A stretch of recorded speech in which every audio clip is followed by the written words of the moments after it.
미완에 그친 안철수 효과라면 그것이 이제 완성이 되는 것을 기대해 볼 수 있겠는가 하는 측면에서 김민정 교수께서 첨언하실 게 있다면요. 네, 전 미완이라는 말을 또 그것도 어떻게 해석해야 되느냐, 이것도 조금 다를 수 있다고 생각하는데요. 본인이 과연 이제 대선 후보가 되고 또 대선에서 승리해서 본인이 얘기한 그 새 정치를 실현할 수 있었느냐라고 얘기한다면 실패한 것이었지만 여야를 막론하고 새 정치에 대한 약속을 하게 만들었다라고 하는 차원에서는 저는 또 성공한 것이 아닌가 이런 생각을 합니다.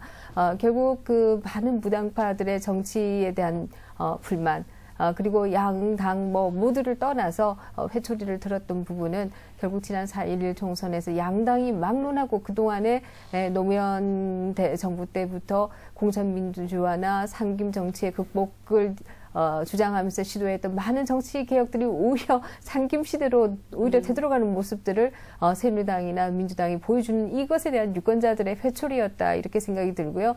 안철수 현상이 없었다라고 하면 그 회초리를 때리지 못했을 텐데 양당 모두가 공천민주화를 하겠다, 국민들에게 공천권을 돌려드리겠다 이런 약속을 하게 만든 것은 나는 성공이었다 이렇게 생각을 합니다. 다만 이것이 이제 말에 그치느냐 아니면은 정말 실현하느냐의 문제인데요.